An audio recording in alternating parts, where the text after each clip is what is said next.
Alright class, bear with me here. We're going to try something new and evaluate where we went wrong and what we probably should have done. And this is why it's important to make sure you think through your plays.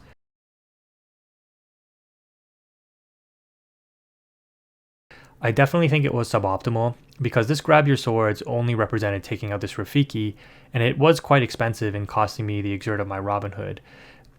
There was a couple of like very complicated scenarios to try to think through here based on what this last card in the opponent's hand was and what they could have potentially drawn into and what they would be able to draw during their turn given the Queen's Castle, given the Talisman, and given the Queen of Hearts on board. There are scenarios where they could draw upwards of 6 cards. Regardless, they're drawing cards because their board setup here and what they have on board is very powerful for them to likely draw closers for the game. We can't really deal with the castle. If they have a Be Prepared in the hand, they likely win the game. Not guaranteed, it depends on what we would draw, but because I can't out the castle over the next 2 turns, they likely win the game with castle. If they have a goat or a spell book that they draw into, they can probably win the game as well, given certain scenarios. And I'll do my best to try to break this down without taking too much time. So what should we have maybe done, or what was an alternative line of play? Well, regardless, I think no matter what, we are shifting this Robin Hood onto the small Robin Hood. That costs 3 ink. And we're playing out the goat. And again, let me know if you disagree with any of these plays or if you see something better. But this is a total of 7 ink, which means we have 3 remaining, okay? Now, from there, we have to, I don't know what's going on. Can I change colors? Okay. We probably have to sing the strength here with Maleficent and put 5 damage on this Ursula. Okay, now with the 3 strength on the shifted Robin Hood, we can use that to take out the Ursula here, and we gain 2 lore. So we gained 1 off goat, we gained 2 off of Robin Hood. So we go to to 10 when the goat is played, we go to 12 when Robin Hood banishes the Ursula. Okay, so I've used up these 3 cards in my hand now, and I have these 3 left. I have these 2 on board, and the opponent still has a pretty big, draw engine and threats on board to quest for game. This is 3 lore, plus the Queen's Castle is 5. They still have game on board. In evaluating the scenario, with the 3 ink I have left, if I opt to use this strength, what is the best thing to take out here? I think I ended up taking out the rabbit. And these 2 cards in my hand are basically dead right at this point. So it's really coming down to I hard cast this because there's no point in not hard casting it. I'm not going to sing it because there's nothing else I'm going to use my 3 ink on. Unless I want to bounce a goat, but that doesn't really do anything. What do I hard cast this on? If I hard cast it on rabbit, they draw 1 when rabbit is banished. So it makes no difference if they draw 1, whether it's at the Queen's Castle and they draw, at the start of their turn, or they draw 1 off rabbit when I banish it. So leaving the rabbit up, I think, was the correct play, because if I leave this Queen of Hearts up and I banish the rabbit, next turn, they can use the Queen of Hearts, challenge the prince, draw 1 off the challenge.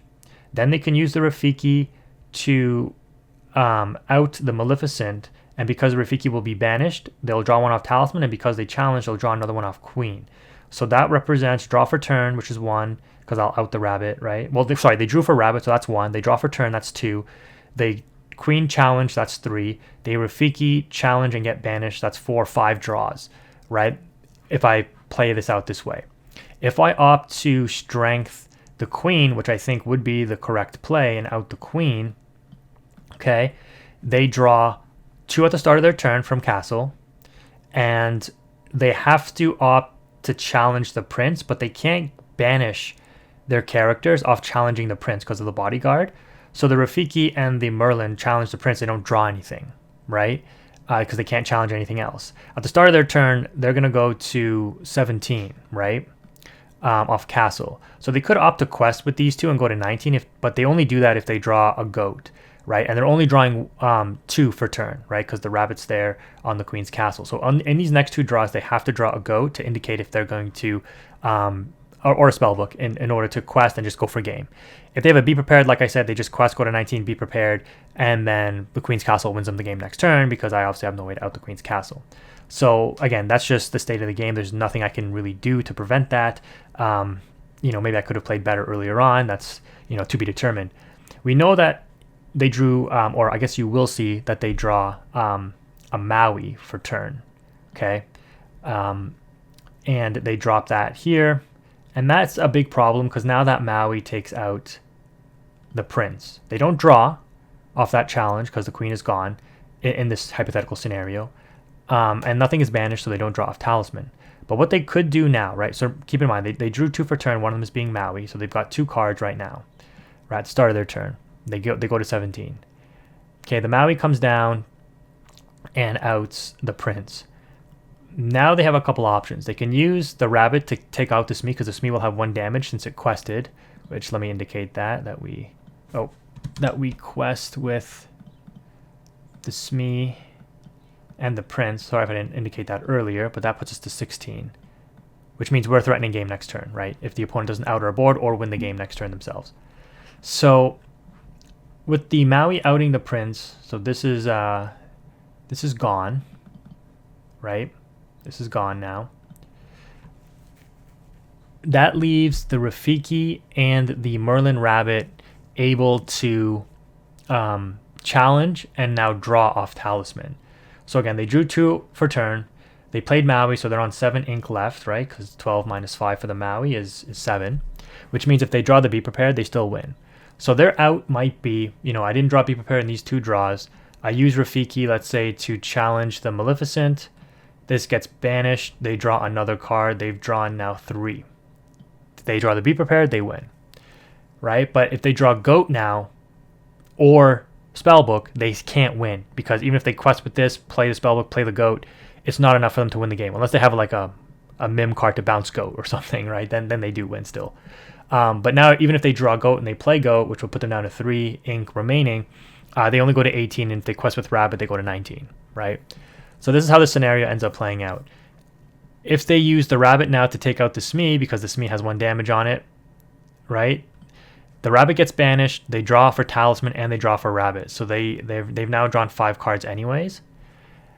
And in these 5 cards, do they get to Be Prepared? And again, if they do, they just, and they haven't spent anything. So they only spent for the Maui. So they draw Be Prepared in those next 5 cards. They Be Prepared the board. They pass back to me, and I only have these 2 cards left in my hand, right? I only have these 2 left in my hand. On 16, if they Be Prepared, I go to 17.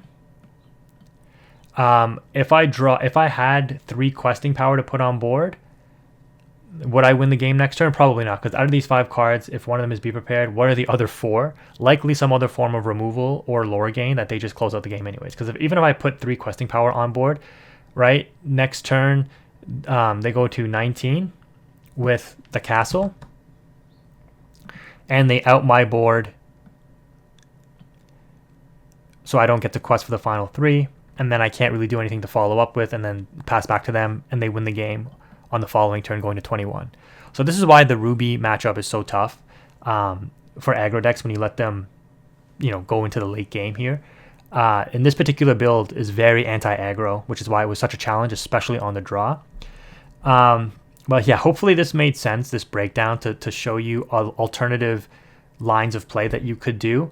The line of play that I did, I don't think was the best play. Yes, it outed 3 characters, and it worked out in the end, barely, because I did the math wrong, but I ended up top decking my way out of the situation. But you can see kind of the layers of thought process that you have to go through, and in the moment, you don't have all that time to evaluate this, because I went over this scenario twice in order to lay this out for you, because the first 2 times I went over it, I was like, oh, I didn't factor in this, or I didn't factor in that. So I had to redo it for you guys so you can see all of the different factors. And again, this is just one of the lines of play. There are more, right, that you could do. And obviously you saw the one that I ended up going with, which again, I didn't think it through to this level in the moment of the match, but this is why it's significant.